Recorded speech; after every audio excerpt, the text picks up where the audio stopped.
우리 인생에서 얻을 수 있는 좋은 것들 대부분은 우리의 노력을 통해서 주어지는 것들이 참 많습니다.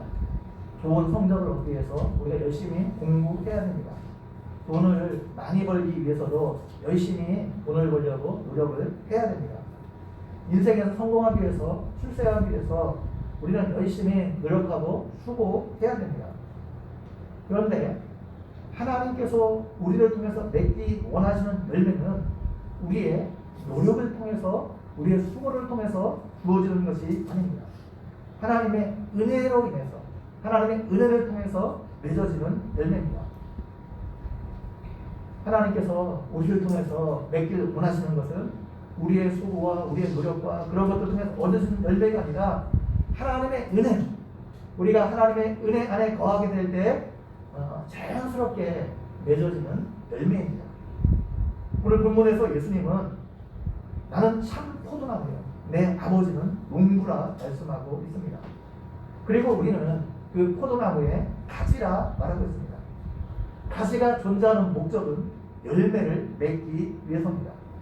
대부분의 열매는 다 가지를 통해서 맺어집니다. 대부분의 열매가 아니라 모든 나무의 열매는 다 가지를 통해서 맺어집니다. 그런데 가지는 열매를 맺기 위해서 뭔가 자신이 필사적인 노력을 기울일 필요가 없습니다. 가지는 그 나무에 그냥 붙어 있기만 하면 됩니다. 그냥 붙어 있기만 하면 생명을 유지하는 데 필요한, 그리고 열매를 맺는 데 필요한 모든 것들을, 모든 양분을 나무를 통해서 공급받을 수 있습니다. 그래서 가지는 애쓰지 않아도 그냥 나무에 붙어 있기만 하면 자연스럽게 열매를 맺을 수 있습니다. 이처럼 우리가 하나님이 기뻐하시는 열매를 맺기 위해서도 우리가 참 포도나무 되신 그 예수님께 붙어 있기만 하면 자연스럽게 열매를 맺을 수 있다는 것입니다. 기독교와 세상 다른 종교의 가장 큰 차이점은 기독교는 은혜의 종교이고 다른 모든 종교는, 기독교를 제한 다른 모든 종교는 율법의 종교입니다. 은혜는 받을 만한 자격이 되지 않는데 하나님께서 거저 주시는 겁니다. 수고한 삭시 아니라 거저 주시는 겁니다. 반면 율법은 대가로 주어지는 삭시입니다. 무엇인가 수고한 대가로 그 사람에게 주어지는 것입니다. 기독교는 구원을 얻기 위해서 우리가 무엇인가 해야 된다 말하고 있지 않습니다. 우리가 구원을 얻기 위해서 우리가 수고하고 우리가 해야 될 것이 아무것도 없다 말하고 있습니다. 그런데 세상의 모든 종교는 구원을 얻기 위해서 선행을 해야 되고 또 그 종교에서 주어지는 일정한 그 수행을 해야 한다고 가르칩니다. 기독교에도 종교적 행위가 있고 경건 행위가 있죠. 종교적 행위가 있고 세상 종교에도 어떤 종교적 행위가 있습니다. 그렇잖아요. 기독교에도 기도가 있고 또 세상 종교에도 기도가 있고 뭐 우리도 예배를 드리고 세상 다른 종교를 믿는 사람들도 우리 예배 비슷한 것을 드립니다. 다 종교적 행위가 있지만 비슷한 것처럼 보이지만 둘 사이에는 엄청난 차이가 있습니다. 기독교는 하나님이 우리에게 이미 주신 은혜에 대해서 감사하는 행위입니다. 우리가 행하는 모든 것, 하나님께 기도하고 찬양하고 물질을 드리고 하나님께 헌신하고 수고하는 이 모든 것들은 하나님께서 우리에게 이미 베풀어준 사랑과 은혜에 대한 감사의 행위입니다. 근데 세상 종교는 무엇인가 얻기 위해서 대가를 바라고 그것을 행하는 겁니다. 이 둘 사이에는 외적으로는 비슷해 보이지만 엄청난 차이가 있습니다. 2층으로 되어 있는 집에 아랫집과 윗집에 한 나이 든 부부가 살고 있었습니다. 두 집 모두 결혼한 부부를 결혼한 자녀를 두고 있었습니다. 어느 날 아들 부부가 선물을 가지고 부모님을 찾아왔습니다. 윗집 아들 부부는 부모의 은혜를 깨닫고 감사하는 마음으로 부모를 찾아왔습니다. 반면 아랫집 아들 부부는 부모의 유산을 더 받아내려고 이기적인 욕심에서 선물을 가지고 찾아왔습니다. 외적으로 보기에는 다 똑같은 행동이지만 그 동기가 전혀 달랐습니다. 이것이 은혜와 율법의 차이입니다. 이 둘이 겉으로 행하는 모습은 비슷한 것처럼 보이지만 실제로는 그렇지 않습니다. 그래서 시간이 지나면 그 행위에서 맺어지는 열매도 차이가 나게 될 것입니다. 은혜와 율법의 차이는 돛담배와 나룻배의 차이와 같습니다. 나룻배는 사공의 힘으로 배가 앞으로 나아갑니다. 배의 속도와 배가 나아갈 수 있는 거리는 사공의 노력과 능력에 달려 있습니다. 사공이 열심히 노를 저으면 저을수록 배는 더 빨리 나아갈 수 있고 먼 곳까지 갈 수 있습니다. 그러나 나룻배가 나아갈 수 있는 거리에는 한계가 있습니다. 사공의 힘과 사공의 능력에 한계가 있기 때문입니다.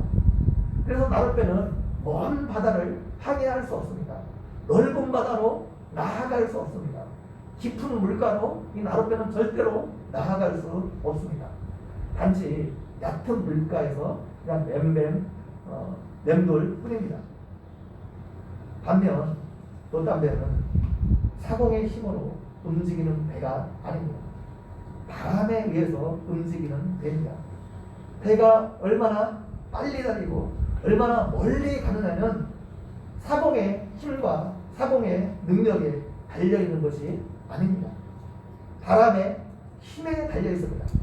바람이 불기만 하면 빨리 멀리 나아갈 수 있습니다. 돛담배가 아무리 빨리 달려도 아무리 멀리 나가도 사공은 절대로 지치지 않습니다. 자신의 힘으로 가는 것이 아니라 바람의 힘에 의해서 가는 것이기 때문입니다. 기독교는 은혜의 종교이기 때문에 우리의 힘으로 우리의 재능으로 무엇인가를 하는 종교가 아닙니다. 구원도 우리의 힘으로 얻는 것이 아닙니다. 하나님의 은혜로 우리가 구원을 얻습니다. 하나님의 일도 우리가 사역도 우리의 힘으로 감당하는 것이 아닙니다. 하나님의 은혜로 감당하는 것입니다. 그래서 하나님의 은혜로 주어지는 성령의 능력으로 우리가 그리스도의 삶을 살아가는 것이고 사역을 감당해 나가는 것입니다. 그렇기 때문에 하나님의 은혜로 살아가는 사람은 힘들지 않습니다. 지치지 않습니다. 자신의 노력만으로 살아가는 사람과 비교가 되지 않는 열매를 그의 삶에서 맺을 수 있습니다. 예수님의 은혜로 우리가 신앙생활을 하기 위해서는 참 포도나무인 예수님께 붙어 있어야 됩니다. 예수님이 참 포도나무라고 오늘 본문에서 말하고 있습니다. 예수님이 참 포도나무라고 말씀하신 것은 그와 반대로는 가짜 포도나무도 있을 수 있다는 겁니다. 거짓 포도나무가 있을 수 있다는 겁니다. 하나님은 구약에서 이스라엘 백성들을 포도나무에 비유하고 있습니다. 시편 80편 8절 말씀에 보면 주께서 한 포도나무를 애굽에서 가져다가 민족들을 쫓아내시고 그것을 심으셨다 말하고 있습니다. 이사야 5장에서는 그 유명한 포도원의 노래가 나옵니다. 하나님께서 심히 기름진 산에 땅을 파서 돌을 제하고 극상품 포도나무를 심었습니다. 구약에서 하나님은 자신을 포도원을 만들고 그 포도나무를 관리하는 농부라 말씀하고 있고 이스라엘 백성들을 포도나무에 비유하고 있습니다. 하나님께서 포도나무를 심으신 이유가 무엇입니까? 이스라엘 백성들을 애굽 땅에서 구원해서 가나안 땅에 심으신 이유가 무엇입니까? 열매를 맺게 하기 위해서입니다. 에스겔 15장 2절 말씀에 보게 되면 하나님께서 에스겔에게 말씀하시는데 포도나무가 모든 나무보다 나은 것이 무엇이냐? 숲속의 여러 나무 가운데 있는 그 포도나무 가지가 나은 것이 무엇이냐? 그 나무 가지를 가지고 무엇을 제조할 수 있겠느냐? 그것을 가지고 무슨 못을 만들 수 있겠느냐? 에스겔에게 하나님이 물어보십니다. 포도나무는 가구를 만들기 위해 목재로 사용하려고 심은 나무가 아닙니다. 포도나무는 사람 눈에 보기 좋으라고 심어놓은 자연상수도 아닙니다. 포도나무는 열매를 맺기 위한 나무입니다. 열매를 빼고 나무 가치로만 따진다면 포도나무는 다른 나무보다 아무런 가치가 없는 나무입니다. 포도나무가 열매를 맺지 못하면 다른 모든 나무보다도 훨씬 못하다는 말입니다. 포도나무가 열매를 맺지 못하면 아무 쓸모없는 나무라는 말입니다. 하나님께서 이스라엘 백성들에게 좋은 포도나무, 좋은 포도 열매 맺기를 기대하고 그 포도나무를 심으셨는데 그들이 열매를 맺었는데 들포도를 맺었습니다. 극상품 포도 열매를 맺기 원해서 나무를 심으셨는데 그들이 맺은 열매가 들포도였습니다. 형편없는 열매를 맺었습니다. 그래서 하나님께서 그 포도원 울타리를 거두어 버리시고 그 담을 헐어 짓밟기에 할 것이라 말씀하셨습니다. 이사야 5장 7절 말씀 우리 한번 읽어보도록 하겠습니다. 이사야 5장 7절입니다.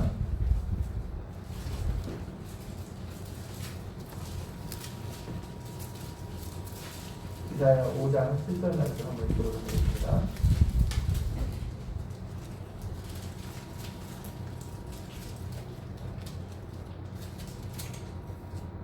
이사야 5장 7절 말씀 한 목소리 한번 읽어보도록 하겠습니다. 시작. 무릇 만군의 여호와의 포도원은 이스라엘 족속이요 그가 기뻐하시는 나무는 유다 사람이라.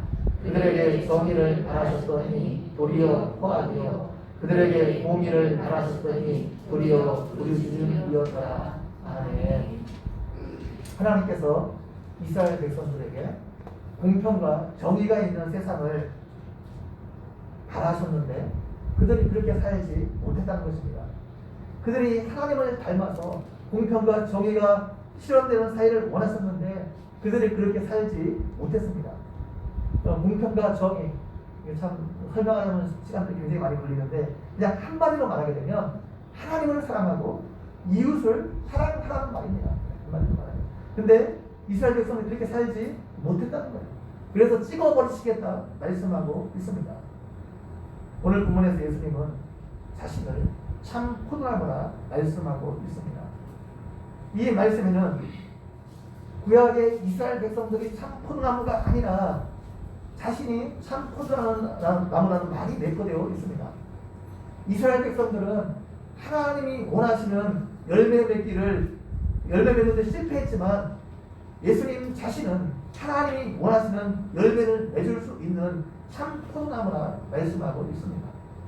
이스라엘 백성들은 하나님의 말씀에 불순종해서 하나님이 원하시는 열매를 맺지 못했는데 예수님은 하나님의 말씀에 순종해서 하나님이 원하시는 포도 열매를 맺을 수 있는 참 포도나무라 말씀하고 있는 겁니다.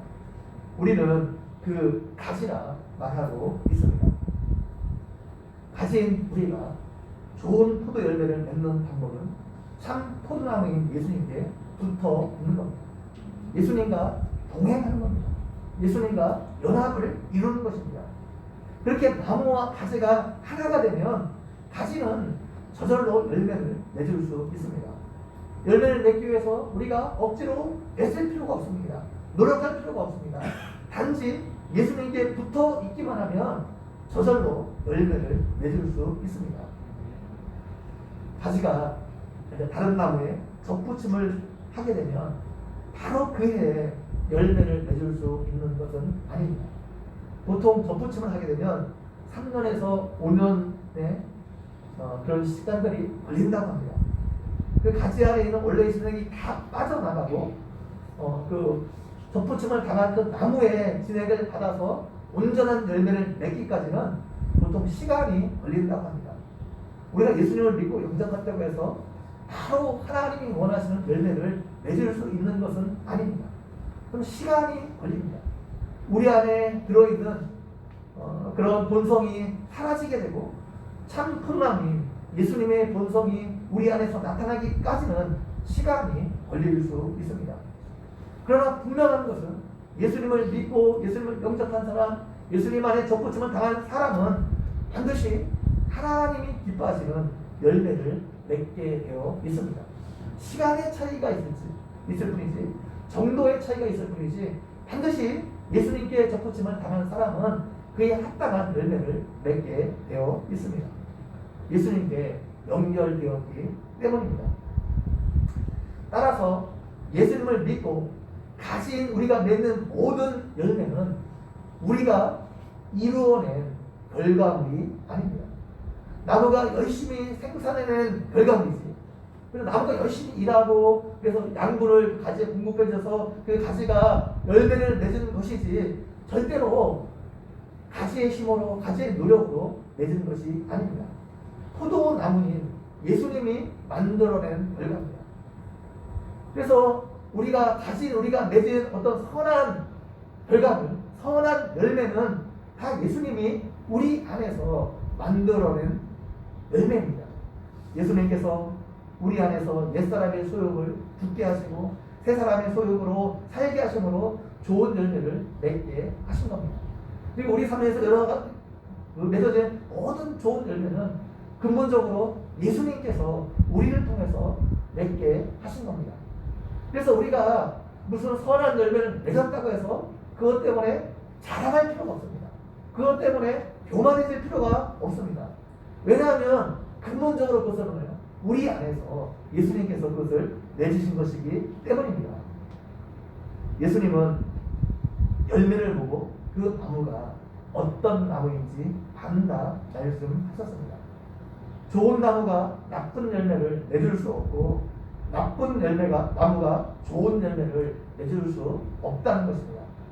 그렇기 때문에 나무와 열매는 분리될 수가 없습니다. 우리가 열매를 맺기 위해서 나무에 붙어 있기만 하면 어떻게 해요? 우리를 통해서 반드시 좋은 열매를 맺을 수 있다는 겁니다.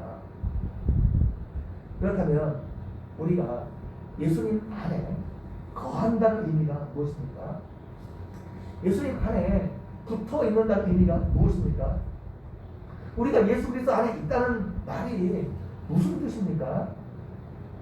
이것은 우리가 예수님 마음 안에 있다는 말은 아닙니다. 어떤 물리적인 공간 안에 있다는 말이 아닙니다.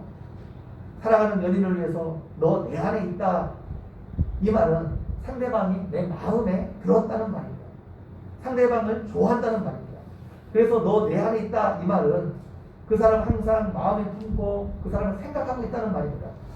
이런 의미에서 보면 우리는 항상 예수님 안에 있습니다. 예수님 우리를 사랑하시기 때문에 예수님 항상 우리를 품고 계시고 우리를 생각하고 있기 때문입니다. 그렇기 때문에 예수님께서 내 안에 거하라 말씀하신 것은 우리가 예수님 마음 안에 거하라는 말이 아닙니다.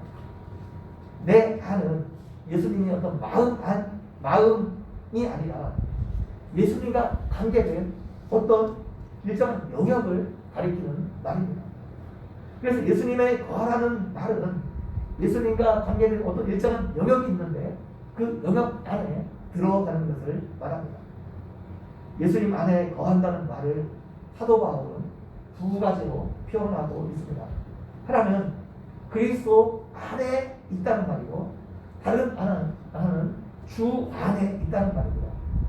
그리스도 안에 있다는 말과 주 안에 있다는 말은 비슷한 말처럼 보이지만 약간 다른 의미가 있습니다. 첫 번째, 그리스도 안에 있다는 말은 우리가 새 언약 안에 들어갔다는 것을 말합니다. 이것을 다른 말로 하면 우리가 구원받았다 이렇게 말해도 상관이 없습니다. 하나님과 이스라엘 백성들이 언약을 맺었습니다.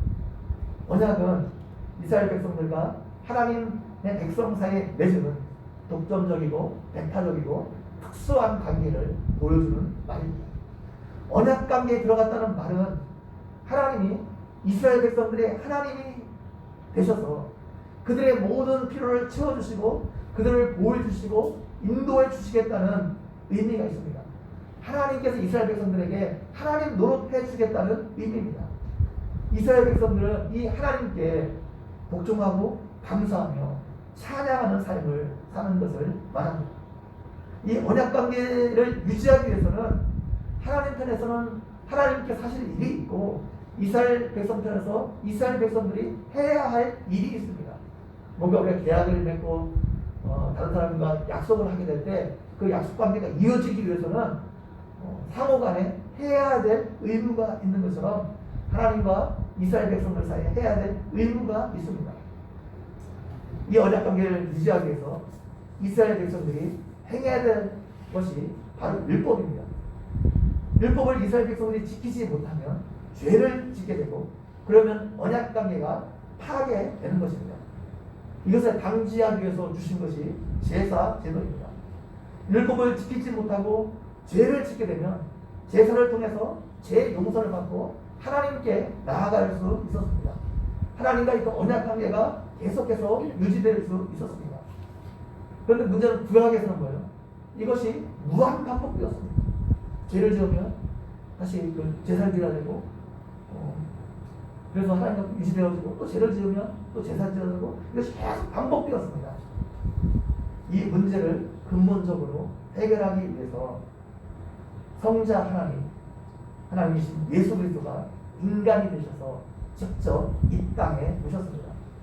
성자 하나님인 예수 그리스도가 인간의 자리로서 우리 자리에 서서 성부 하나님께 온전히 순종하심으로 율법의 모든 것을 만족시킨 사건이 십자가의 사건입니다. 그리고 자신을 영원한 제물로 드려서 단번의 제사, 영원한 제사로 우리의 모든 죄를 사해 주시고 구약의 하나님과의 언약을 만족시킨 그 사건이 십자가의 사건입니다. 예수 그리스도가 십자가로 구약에 계시되었고 약속되었던 구원의 모든 것을 완전히 성취하셨습니다. 그리고 예수께서 십자가에서 우리 죄를 위해서 돌아가시고 사망 권세를 꺾으시고 3일 만에 부활하심으로 예수님의 십자가의 죽음이 구약에 하나님께서 약속하신 모든 구원의 약속의 성취 사건이고 인류 구원을 위해 죽으신 대속의 사건임을 그 부활로 확증하셨습니다. 그 예수님이 승천하셔서 만왕의 왕으로 지금 하나님 우편에 앉아서 보좌 우편에 앉아서 온 우주를 통치하고 계십니다. 예수님께서 모든 사람의 죄를 위해서 돌아가셨지만 그 효력이 그 십자가의 효력이 모든 사람에게 미치는 것이 아닙니다. 예수님께서 우리 죄를 위해서 돌아가신 것을 믿고 예수님을 영접하게 될 때 그 효력이 우리에게 발생하는 것입니다. 예수님을 믿고 영접할 때 우리가 이 언약 안에 들어가게 되는 것입니다. 언약 안에 들어갔다는 것은 우리가 예수님과 하나가 되었다는 것을 말합니다. 제가 이전에 자주 설명드린 것처럼 그 언약이 뭐예요? 언약 당사자를 하나로 묶어버립니다. 그래서 부부가 결혼하는 것도 언약입니다. 언약입니다. 그러면 부부가 남편과 아내가 하나가 되는 겁니다. 그것이 언약의 신비입니다. 그래서 우리가 예수 그리스도를 믿고 영접하게 될 때 우리가 새 언약 안에 들어가게 되고 예수님과 우리가 하나가 되는 겁니다. 믿음이 우리를 예수 그리스도가 하나가 되게 만듭니다. 예수 그리스도가 연합이 되게 만듭니다. 믿음을 통해서 예수님과 우리가 하나가 되므로 예수 그리스도의 십자가 사건이 내 사건이 되는 겁니다. 예수님께서 십자가에서 죽으실 때 나도 함께 죽은 것, 내 죄에 대해서 함께 십자가에서 죽고 예수님께서 부활하셔서 죽으면서 부활하실 때 나도 예수님과 함께 생명의 부활을 하게 되는 것입니다. 그래서 이것을 우리가 구원이라 말하는 것입니다. 사도 바울은 이것을 그리스도 안에 있다 표현하고 있습니다. 우리가 하나님과 그 새 언약 가운데 들어가는 것, 이것을 구원이라 말할 수 있고 그리스도 안에 있다 말할 수 있는 겁니다. 그래서 믿음을 통해서 우리가 예수 그리스도 안에 들어가서 죄에 대해서 죽고 하나님 안에서 살아가는 상태, 이걸 그리스도 안에 있다 말하는 것입니다. 우리가 예수 그리스도를 믿음으로 새 언약 가운데 들어가 예수 그리스도와 연합한 상태에 들어가는 것, 이거 그리스도 안에 있다 말하는 것입니다. 그래서 그리스도 안에 있다는 것을 한마디로 말하게 되면 우리가 그냥 예수님을 믿고 구원 얻은 상태 이렇게 말해도 상관이 없습니다. 그래서 우리가 예수님 안에 거한다는 것은 예수님을 믿고 예수 그리스도의 십자가의 능력, 효력이 미치는 그 영역 안에 들어가 있다는 것을 말합니다. 그래서 우리가 열매를 맺기 위해서는 우리가 예수 그리스도 안에 있다는 것을 늘 기억해야 됩니다. 우리가 예수 그리스도를 믿고 하나님께서 하나님 어떤 은혜를 받았는지 늘 기억해야 됩니다. 우리가 행위로 구원 얻는 것이 아니라 예수 그리스도의 십자가로 구원을 얻어 하나님의 자녀가 되었고 하나님의 언약 안에 들어가 있는 언약 백성임을 항상 생각해야 됩니다. 다시 말하면 우리는 늘 예수 그리스도의 십자가를 바라보는 삶을 살아야 됩니다. 우리를 온전케 하시는 이 예수님 우리가 늘 바라보는 삶, 이걸 그리스도 안에 거한다, 이렇게 표현해도 될 것 같습니다. 두 번째로 예수님 안에 있다는 말은 주 안에 있다는 말입니다. 예수님이 십자가에서 마귀와 사단의 세력을 꺾으셨습니다. 마귀의 세력을 완전히 짓밟으셨어요. 그 사단이 치명적으로 사용하는 고난과 이 사망의 세력, 죽음의 세력을 완전히 꺾으셨습니다. 그리고 부활하셔서 온 세상에 주님이 되셨습니다. 그래서 주 안에 있다는 말은 이 죽음과 고난의 세력을 꺾어버리고 마귀와 사단의 세력을 꺾어버리고 승리하셔서 온 세상의 주님이 되신 그 예수 그리스도의 통치 아래 있다는 것을 말합니다. 주님 안에 있다는 것을, 예수님의 통치 안에 있다는 거예요. 예수님의 통치를 맡으면서 누리면서 살아가고 있다는 것을 말합니다. 우리가 그 예수 그리스도의 통치 안에 있으려면 우리가 하나님의 말씀에 순종해야 됩니다. 우리가 믿음 안에 있다는 것은 주관적인 영역이기 때문에 우리 눈에 잘 보이지 않습니다. 그런데 그 믿음이, 그 사람이 믿음 안에 있는 것을 객관적으로 볼 수 있는 지표가 바로 하나님의 말씀에 순종하는 것입니다. 오늘 요한복음 15장 7절 말씀 한번 읽어보도록 하겠습니다. 7절 말씀, 15장 7절 말씀.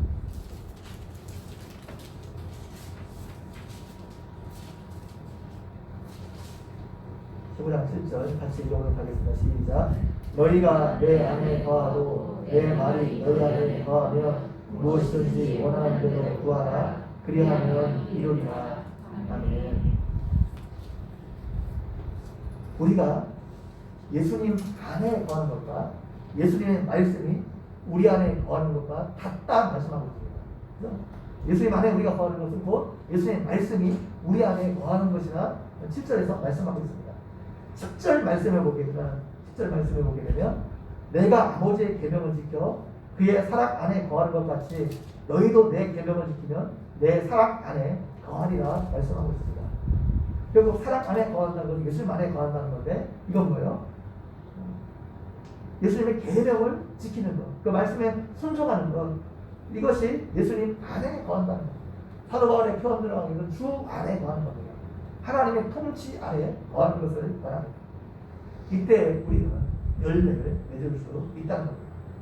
이렇게 예수님 안에 있는 자, 예수 안에 붙어 있는 자, 예수 그리스도 안에 있는 자, 그러니까 언약 안에 우리가 들어가 있는 자라는 말이고, 두 번째 하나님 통치 아래 들어가 있다는 건데, 이렇게 우리가 예수 그리스도 안에 들어가 있으면 뭐예요?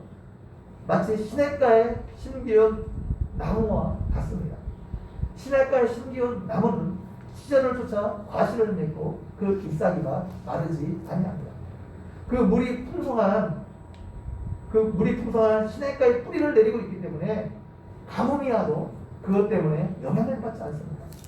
다른 곳에 뿌리를 내린 나무는 바싹바싹 타 들어가도 시냇가에 심기운 나무는 환경적인 어려움이 와도 그 잎사귀가 무성하고 그 열매가 오히려 더 달콤하게 맛있는 열매를 맺을 수 있습니다. 다른 나무는 다 비틀어져 가는데도 오히려 시냇가에 심겨운 나무는 그런 고난 가운데도 그런 어려움 가운데도 더 풍성한 열매를 맺을 수 있다는 겁니다. 그렇기 때문에 우리가 예수님께 붙어 있기만 하면 환난이 와도 두려워할 필요가 없습니다. 모든 사람들이 다 희망을 잃고 용기를 잃고 좌절할 상황 가운데 그런 상황이 와도 세상 사람들처럼 낭망하고 포기하고 절망하지 않을 수 있습니다. 우리에게는 이 세상이 아닌 새로운 생명의 공급원이 있기 때문입니다. 마르지 않냐고 다하지 않는 생명의 공급처인 예수 그리스도가 우리 안에 계시고 그 예수 그리스도로부터 계속해서 우리가 생명의 공급을 받을 수 있기 때문에 어떠한 상황 가운데도 낙심하지 않을 수 있습니다. 그렇다면 우리가 예수 그리스도 안에서 맺어야 될 열매가 무엇입니까? 어떤 열매를 맺어야 합니까? 첫 번째는 우리가 맺어야 될 열매는 인격의 열매입니다. 아까 이사야 5장 7절에 말씀하신 것처럼 그건 인격과 관계된 열매입니다. 갈라디아서 5장 22절에서 24절 말씀에 성령의 9가지 열매가 나옵니다. 사랑과 희락과 화평과 오래 참음과 자비와 양성과 충성과 온유와 절제의 열매입니다. 이것은 다 우리의 인격과 관계된 열매입니다. 9가지 열매지만 오직 성령의 열매는 할 때 그 열매가 단수입니다. 9가지로 이렇게 얘기하고 있지만 한 가지 열매라는 거예요. 이건 뭐 인격의 열매입니다. 곧 우리가 예수 그리스도의 인격을 닮아가는 것입니다. 예수라는 참 포도나무에 우리가 붙어있는 거예요. 그 사람에게서 예수의 속성이, 예수님의 속성이 나오게 되어 있습니다. 예수님의 마음과 성품과 그 삶을 닮아가게 되어 있습니다. 우리가 하나님께 맺어드려야 될 열매는 예수님을 닮은 인격의 열매입니다. 하나님께서 우리에게 원하시는 것은 성공이 아닙니다. 이 땅에서 성공이 아니에요. 하나님께서 정말 원하시는 것은 성장이고 우리의 성숙입니다. 인격의 성숙입니다. 그리스도의 장성한 분량에까지 우리가 자라가는 것입니다.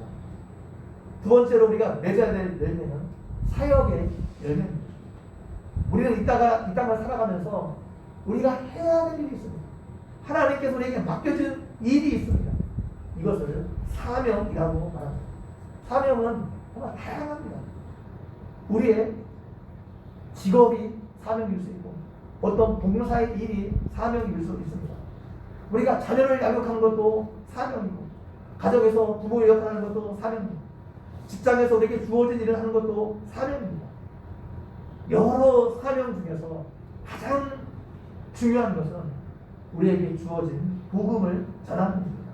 또 교회에서 주어진 직분을 감당하는 일입니다. 그것이 우리에게 주어진 사명 중에 가장 근본된 사명이기 때문입니다. 하나님은 우리 가꾸는 교회를 통해서도 열매를 맺기 원하십니다. 성도 한 사람 한 사람이 그리스도의 인격을 닮아 성장하는 겁니다. 인격이 성숙해 나가는 겁니다. 또 복음 전도를 통해서 많은 그 생명을 영혼을 구원하는 새 생명의 열매가 우리 교회를 통해서 있기를 원하십니다. 또 세상을 섬기고 빛의 사명을 감당하고 가정과 직장과 세상 속에서 열매 맺기를 원하십니다. 우리가 예수님 안에 있을 때, 예수님이 붙어 있을 때 이런 열매를 맺는 것이 가능하다는 것입니다. 예수님 안에 있는 사람, 예수님께 붙어 있는 사람은 인생에 바람이 불어와도 그것 때문에 염려하지 않습니다.